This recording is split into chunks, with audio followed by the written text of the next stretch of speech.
জাহেদা বেগমের মাথা গরম হয়ে আছে। এটা নতুন কিছু না। মাসের শেষ কয়েকদিন নানান চিন্তায় তার মাথা গরম থাকে, মেজাজ খিটখিটে থাকে। আজকে মেজাজ খিটখিটে হওয়ার কারণ তার শাশুড়ি। তার শাশুড়ি অত্যন্ত বিরক্তিকর বৃদ্ধা।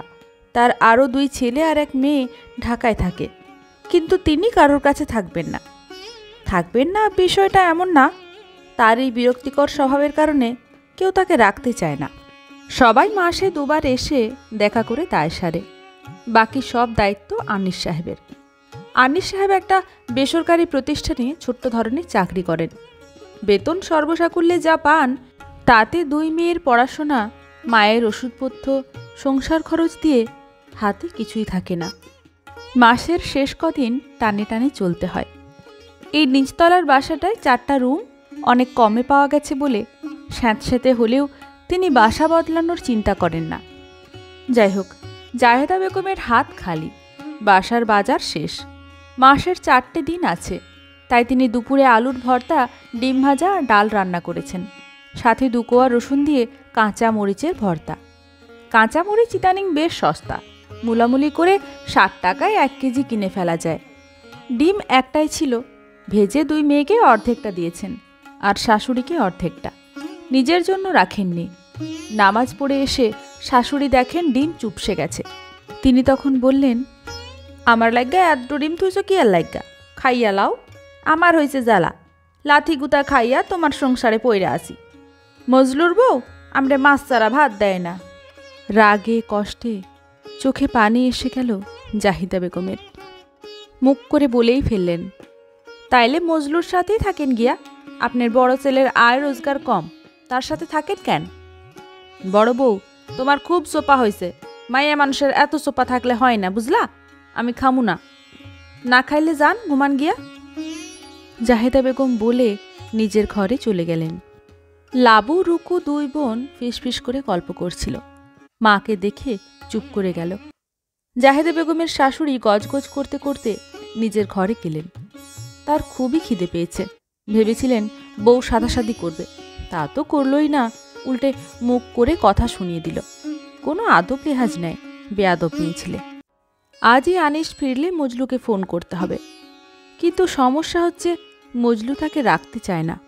ঘুরিয়ে পেঁচিয়ে একবেলা পরই বলে, চলেন আম্মা, ভাইজানের বাসাতে দিয়ে আসি। মেয়েটা হয়েছে আরও শয়তানের ঘোড়া, একদিন দাওয়াত দিবে না, উল্টে 2 ইয়া মোটকা পোলা পয়দা করেছে।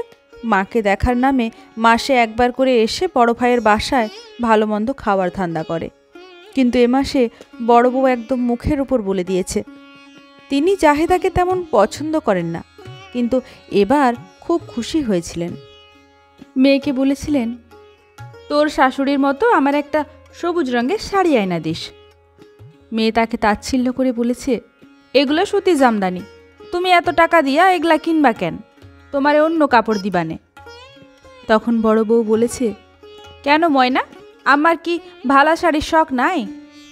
আছে ভাবি, কিন্তু মা নষ্ট করিয়া ফেলাইব তো। তুমি আজ 2টা মুরগি চড়াইও, আমার 2 পোলার 2টা কইরা রান লাগে। জাহেদা বেগম বলেছেন, ঘরে মুরগি নাই, চেপা সুটকি রানতেছি, ডিম আছে, এগুলা দিয়ে খাইয়ে দাও। কি বলো ভাবি, আমার পোলারা এইসব খায় না। না খাইলে কি করব বইন, আর কিছু নাই। মায়ের কাছে নালিশ দিয়ে সুবিধা করতে পারল না ময়না। মুখ বেজার করে ফিরে গেল। যাবার আগে বলে গেল সে আর আসবে না বাড়িতে। এটা অবশ্য কথার কথা, 2 দিন পরেই এসে হাজির হবে আবার। তার ছেলেরা কি খায় না খায় এসব গল্প আর তো করার জায়গা নেই। অন্য ভাইরা পাত্তাই দেয় না। শাশুড়ি মা গজগজ করছে, গেরামে থাকতে মাছ ছাড়া খাই না একবেলা, এখন আমার পোড়া কপাল, বউ খাইতে দিলে খাই, না খাইতে দিলে না খাইয়া ঘাপটি মাইরা থাকি। জাহেদা বেগমের আজ সত্যি রাগ হয়েছে। ডাকলেন না খেতে। আনিস সাহেবকে বাজার করতে বলছেন। বাজার করবে কিনা কে জানে, টাকা পয়সাও নেই হাতে। অন্তত 1 ডজন ডিম আর একটা তেলেপিয়া মাছও যদি আনতে পারত, ভর্তা ভাত খাওয়া লাগতো না। শেষ বিকেলে আনিস সাহেব বাড়ি ফিরলেন। তার হাতে বড় একটা ব্যাগ। ব্যাগটা মেঝেতে ঢেলে দিতেই তাজা মাছ ছড়িয়ে পড়ল চারপাশে। জাহেদা বেগমের চোখ বড় বড় হয়ে গেল।